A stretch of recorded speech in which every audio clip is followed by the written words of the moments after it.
इस बार होली 25 तारीख को मनाई जाएगी। होली के लिए शहर से लेकर गांव देहात के बाजारों और चौराहों पर रंग, अबीर और पिचकारी की दुकानें सज चुकी हैं, यानी पूरी तैयारी हो चुकी है। लेकिन इस बार फिर हमारे और आपके जेब में पड़ा नोट पिसने वाला है।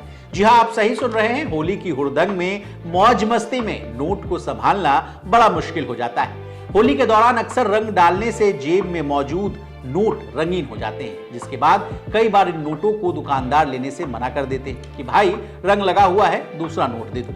यह सिलसिला होली के बाद भी जारी रहता है। रंग लगे नोट यहां वहां सब जगह आपको देखने को मिलेंगे। लेकिन क्या आपको पता है कि नोट को साफ सुथरा रखना आपकी जिम्मेवारी है? यह ना सिर्फ देश के प्रति आपका कर्तव्य है, यानी ड्यूटी है, बल्कि देश का केंद्रीय बैंक भी कुछ ऐसा ही कहता है। अब क्या है नोटों को लेकर रिजर्व बैंक ऑफ इंडिया के नियम, ये बातें हम आपको इस वीडियो में बताने जा रहे हैं, ताकि आपके मन में रंगीन और कटे फटे नोटों को लेकर जितनी भी दुविधा है वो दूर हो जाए। नमस्कार, आप देख रहे हैं लोकमत हिंदी और मैं हूं आपके साथ विशाल शर्मा। होली के दौरान कई बार ऐसा भी होता है कि जब आप ऑफिस या किसी जरूरी काम से बाहर जा रहे होते हैं तो आपके ऊपर कोई बच्चा या बड़ा रंग डाल देता है, जिससे कपड़ों के साथ जेब में मौजूद नोट रंगीन हो जाते हैं या कटफट जाते हैं।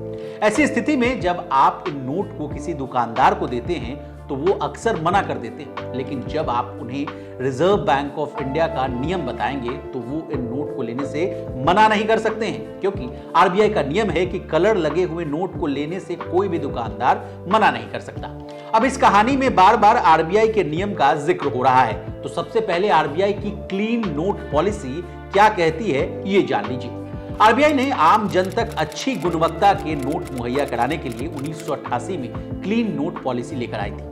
ये पॉलिसी देश में जाली नोटों की सर्कुलेशन पर लगाम लगाने के लिए पेश की गई थी। अब अगला सवाल ये आता है कि क्लीन नोट पॉलिसी कैसे काम करती है? तो बता दें, आरबीआई एक्ट 1934 की धारा 27 में कहा गया है कि कोई भी शख्स किसी भी तरीके से नोटों को ना तो नष्ट करेगा, ना ही उससे किसी तरह की छेड़छाड़ करेगा। इसका मकसद नोटों को सर्कुलेशन में बनाए रखने के साथ साथ साफ सुथरा रखना भी है।